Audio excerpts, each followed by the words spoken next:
working on the Book of Ryan, one of the special moments was working with J. Cole on a song called Boblo Boat. And when Jay Electronica came to the studio. When J. Cole showed up to do his vocals. Because me and him had been sending ideas back and forth for like the longest time. But we probably been talking about working with each other since he got in the game. You know what I mean? Like it's been that long. And it's like we both realized that we have like a mutual respect for one another. And we wanted the music to come out. We didn't want to just do one of those contrived sounding, you know, send the file back and forth type of songs. We couldn't find that one that just felt like it was the right one for me and him to put our name on it and it represent our first time working with each other. So he came into town. Kendrick was performing at the Palace in Detroit, and he was performing there the night before, so he just stayed an extra night. He reached out to Big Sean and was like, yo, you know anybody with a studio in Detroit? And Sean was like, Royce got a studio in Detroit. So he hit me up. He came through. I was prepared to just give him the keys to the studio and just leave and just let him have the facility because I had already been there a couple days anyway. I was tired. You know what I mean? So right as I was about to walk out, he was like, yo, hold on. You can you play me something? Like you got something you've been working on? And I'm like, yeah, all right, cool. So I played him some shit from off the album and he started playing me beats. And then one thing led to another. And I was like, yo, I pulled up this Boblo boat joint that I started in Miami with Cool and Dre. So I had a verse on it and I was like, yo, what would you do for a hook for this? Like, what would you do? Because I was like, to me, the sample sounds busy. I don't know if I should use melody. I don't know. He was just like listening to it. And I went to take a piss. Came back. He was in the booth. I take short pisses. You seen when I first came in.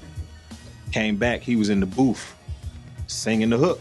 You know what I'm saying? And I was just like, damn. It's just like, you could tell that he's one of those kinds of artists that like, whatever the feel is at that moment, he wants to capture that feel and he doesn't want to he doesn't want to overthink it.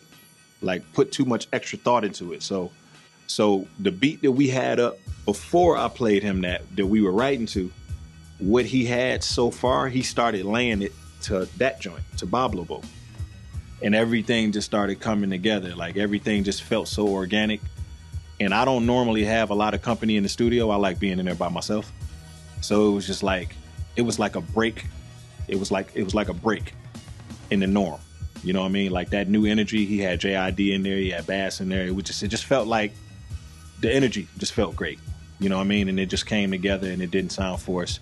So I think that's why it came out sounding so dope. And another time was when Jay Electronica came to the studio. We didn't get no work done, but it was just a long conversation, a bunch of debating about basketball, boxing, who rap better than who, you know what I mean? Like it was just like probably my funnest time in that studio since I've been there.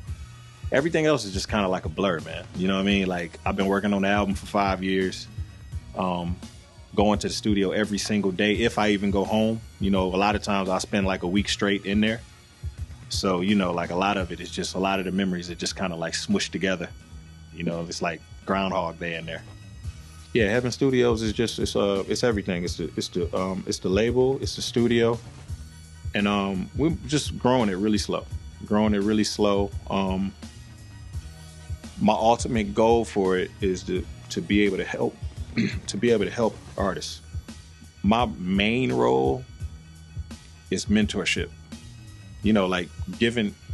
It's one thing to sign an artist, but then it's another thing to sign them and make sure that they have the information that's going to equip them to be able to get in the game and do great things early.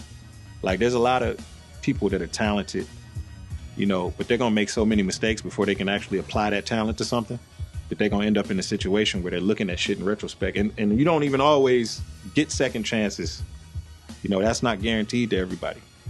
You know, so my thing is always going to be to make sure that I help guide these people, make the right decisions, be as effective as you can as early as possible. You know, and I think I'm a good person to do that because there's probably not a mistake that they're going to make that I haven't made already. You know, that's basically what Heaven Studios would be. And obviously it'll be a hub for them to be able to go and record as much as possible. Make sure that they stay in the element, stay out of trouble. and shit, just be able to do great shit and just keep growing the brand and run it like a family. You know what I mean?